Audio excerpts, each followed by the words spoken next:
자, 문제 4번 보겠습니다. 원천징수와 관련된 다음 물음에 답하시오입니다. 자, 1번 문제는 연말정산에 대한 문제입니다. 그래서 연말정산에 대해서 한번 보도록 하겠습니다. 자, 1번 다음 자료를 이용하여 이미란 씨의 사업 등록증 부양가족 명세를 작성하고 연말정산 추가 자료 중 소득 명세와 연말정산 입력 탭을 입력하시오. 다음에 주민등록번호는 모두 올바른 것으로 가정하며 기본공제 대상자가 아닌 경우에도 부양가족 명세에 입력하고 기본공제에서 부에 표시한다. 이렇게 보시면 됩니다. 자, 순차적으로 보겠습니다. 자, 1번 이미란 씨와 생계를 같이 하는 동거가족은 다음과 같다입니다.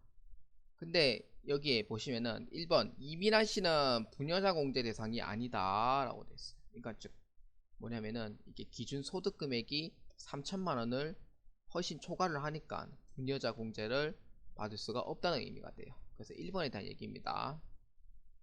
그 다음에 2번 이제 배우자는 총 급여액이 500만 원 있다. 이거는 당연히 공제 대상이 되죠. 그 다음에 3번이 이걸 잘 봐야 돼요. 장남 최현주는 어린이 프로그램 출연으로 기타 소득 800만 원 있다. 이렇게 돼 있어요. 이거는 이제 일시적으로 하는 기타 소득은 맞아요. 한번 출연하고 안 들어올 기타 소득이 맞거든요. 그런데 이 기타 소득이 이제 800만원으로 되어 있는데 필요경비가 얼마인지 이걸 알아야 돼요. 필요경비는 60, 70, 뭐 80 이렇게 있는데 이 중에 해당하는 거는 이제 요거는 이제 창작예술에 대한 부분이기 때문에 이거는 60%입니다. 그래서 800만원에서 곱하기 1 마이너스 0.6을 해줘야 돼요. 0.6은 60%의 필요경비만큼 빼줘야 되기 때문에 얼마냐면은 320만원이 됩니다. 근데 이제 기타 소득 금액이 이제 분리과세를 이제 그 선택 중에 분리과세 적용되는 게 기준이 얼마냐면은 300만원을 기준으로 잡아져 있어요. 기타 소득 금액은.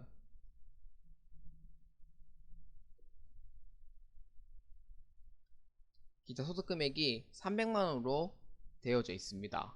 그래서 기준 소득 금액이 300만원이 훨씬 넘기 때문에 초과를 하기 때문에 이거는 이제 선택적인 분리과세를 받을 수가 없어요. 선택적인 분리과세를 받을 수가 없기 때문에 이거는 공제 대상이 되지 않는다는 거예요. 그래서 이거는 공제 대상이 되지 않습니다. 왜냐? 기준 소득 금액이 300만원을 넘기 때문에 선택적인 분리과세를 적용을 할 수가 없어요. 그래서 이거는 해당 사항이 부다 이렇게 보시면 됩니다. 최현주는. 그 다음에 나머지 동거가족은 소득이 없다. 그러니까 즉 이제 아버지, 어머니, 그 다음에 장녀, 채지형도 이제 해당 사항이 없다는 거예요. 소득이 없기 때문에 없고요. 그 다음에 모친은 이제 장애인 복지법상 장애인이다 이렇게 보시면 됩니다. 자, 그러면은 일단 1번 문제를 먼저 파악했기 때문에 1번 먼저 한번 보도록 하겠습니다. 자, 1번을 보면은 세로 축소, 가로 축소 이제 먼저 하고요. 자, 한번 보도록 할게요. 자, 4번을 어떻게 치냐면은 4번은 F2번 누르고 이미란에 클릭합니다. 자, 이미란에 클릭을 하면은 이제 그 해당 금액이 떠요. 해당 금액이 뜨는데 여기에 보시면은 소득 명세, 그 다음에 부양가족, 그 다음에 연금저축 1, 2, 그 다음에 월세, 주택 임차, 그 다음에 연말정산 입력입니다.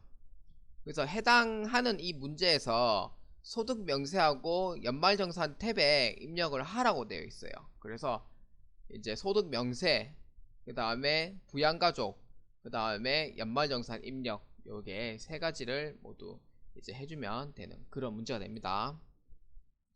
가장 먼저 봐야 될 거는 아까 제가 얘기했던 이미란 씨와 생계를 같이 하는 동거가족부터 먼저 봐야 돼요. 자, 하나하나씩 보겠습니다. 아버지 이관수죠. 배우자의 본인의 아버지입니다.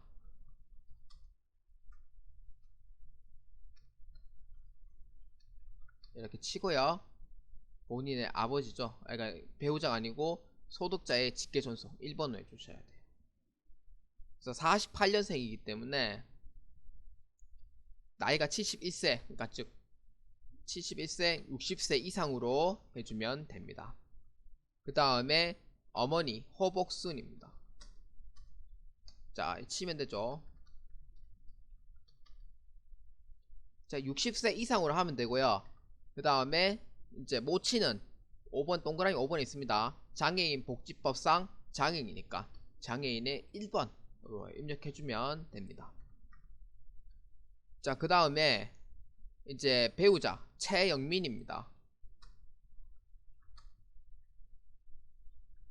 배우자는 이제 총 급여액이 500만원만 있기 때문에 이제 공제 대상이 돼요. 그래서 최영민에 입력합니다. 그래서 배우자에 입력합니다. 자, 그 다음에 자녀를 치는데 이제 직계 비속 4번입니다. 4번 자녀 입양자입니다. 4번에다가 입력합니다. 최연준 치면 되죠.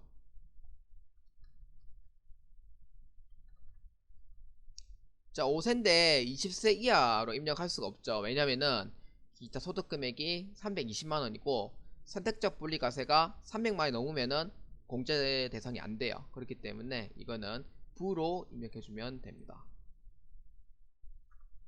자, 그 다음에 최지영은 이제 19년도에 출생을 했습니다. 그래서 0세고요. 그 출산 입양에 첫째라고 치면 안 되고 둘째라고 해야 됩니다. 왜냐면은 최연준이 첫째고 최지영이 둘째예요. 그래서 둘째에다가 입력해주면 됩니다. 자, 이렇게 해서 이제 공제 대상에 입력하면 되겠고요. 자, 다음. 자, 2번입니다. 다음에 자료는 총 급여액에 포함되어 있지 않다. 2019년 기속분 이미란 씨에 대한 소득처분 상여금액이에요. 300만원이 발생했다 입니다. 그러니까 소득처분 상여라고 되어 있죠. 소득처분 상여는 이제 뭐냐면 인정상여를 얘기를 해요. 세무 1급에서도 이런 문제를 한 번도 안 나왔었습니다. 이게 처음 나온 거예요. 인정상여인데 인정상여인 경우에도 근로소득세에 포함합니다. 그래서 이건 인정상여예요. 인정상여. 그러니까 즉 이제 법인세법에서 이제 무슨 이유로 이제 상여라는 이제 받았는데 기속자가 이미란 씨에 해당이 되더라. 그래서 300만원이 포함이 안 돼 있기 때문에 이것도 당연히 300만원만큼 근로소득세에 포함을 시켜줘야 됩니다. 자, 그래서 어디에 보냐면은 소득명세에 보시면은 소득명세에 이렇게 보시면은 이제 어디서 보냐면은 잠시만요. 색깔을 좀 다르게 하겠습니다. 어디서 보시냐면은 과세 대상 추가 인정상여 추가라고 있습니다. 여기에다가 입력을 해주면 됩니다. 자, 그래서 인정상여 추가분에 300만원으로 입력합니다. 자, 이렇게 해서 입력을 해주면 됩니다. 자, 그리고 왜 부녀자 공제가 대상이 안 되냐면은 이 총급여액이 얼마냐면은 이제 인정상여까지 포함돼서 6,800만원입니다. 인정상여까지 포함해서 6,800만원. 그렇기 때문에 이거는 부녀자 공제를 받을 수가 없는 이유가 이렇다. 이렇게 해서 보시면 됩니다. 그러니까 왜 못 받는지 궁금해하면은 요 총급여액 이렇게 보시면은 3천만원이 훨씬 넘으니까 공제 대상이 안 된다는 거예요. 아까 동그라미 1번에 있었던 부분입니다. 자, 그러면 2번 이제 총 급여액에 포함되어 있지 않다 라고 입력을 했고, 그다음 마지막 3번입니다. 다음은 홈택스에서 조회한 자료다. 이미란 씨가 공제 가능한 모든 공제를 적용받고자 한다 입니다. 자, 일단 그러면은 이제 연말정산 자료 입력에 한번 입력을 해보도록 하겠습니다. 자, 여기서는 부양가족에서 입력하라는 내용이 없기 때문에 연말정산 이제 자료에 바로 입력해 주시면 됩니다. 자, 보장성 보험입니다. 본인의 생명보험료 100만원, 자녀의 상해보험료 14만원입니다. 이건 이제 보험료 같은 경우에는 뭐 아시겠지만 보험료는 소득 요건도 보고 나이 요건도 봐요. 그렇기 때문에 본인은 이제 무조건 공제에서 해당이 되고요. 장녀는 이제 소득이 없기 때문에 해당이 됩니다. 그래서 이 두 개가 모두 해당이 되니까 입력을 해주시면 됩니다. 114만원 입력합니다. 한도액은 100만원까지입니다.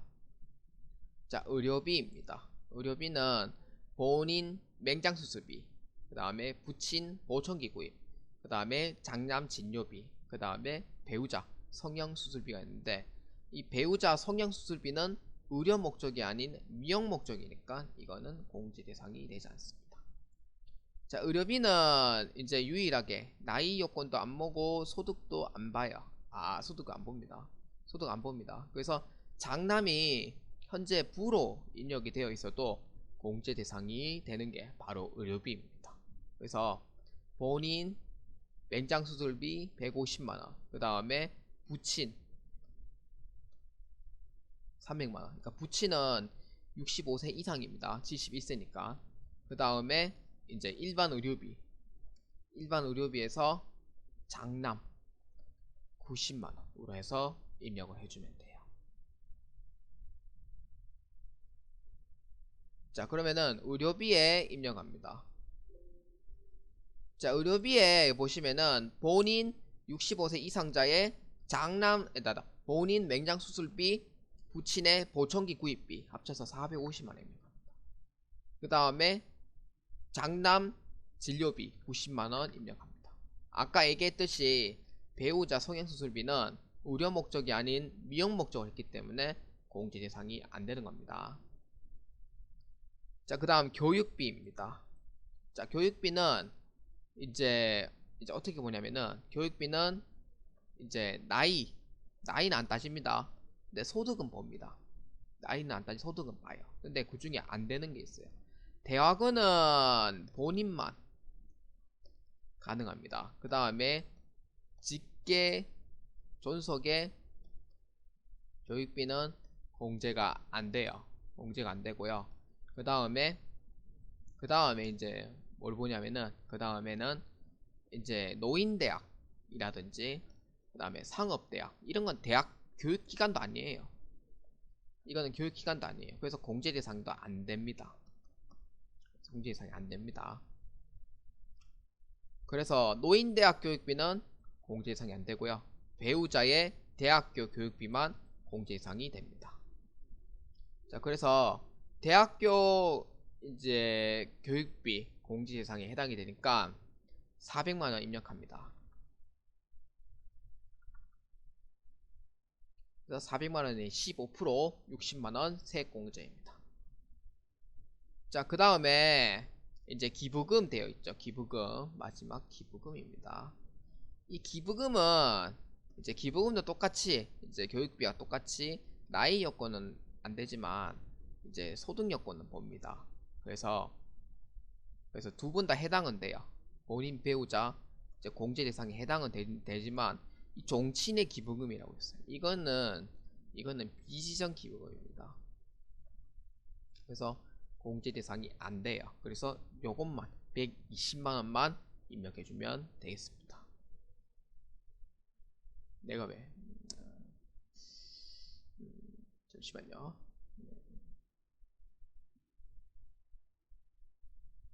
기부금 입력합니다. 이 기부금에 이 보시면은 이 종교단체 기부금에 해당이 돼요. 그래서 종교단체 당의 기부금 해가지고 120만원 해가지고 입력해 주시면 되겠습니다. 자, 요렇게 하면 됐고요. 요렇게 해가지고 이제 하면은 되는데, 그래서 보험료는 이제 114만원 입력했고, 그 다음에 의료비는 이제 배우자 성형수술비 뺀 540만원이 되고요. 그 다음에 교육비는 이제 400만원, 그러니까 즉 배우자의 교육비, 대학교 교육비, 그 다음에 기부금은 이제 배우자의 종교단체 기부금만 해당이 됩니다. 자, 그래서 이제 이렇게 하면은 이제 7점을 모두 받을 수가 있겠고요.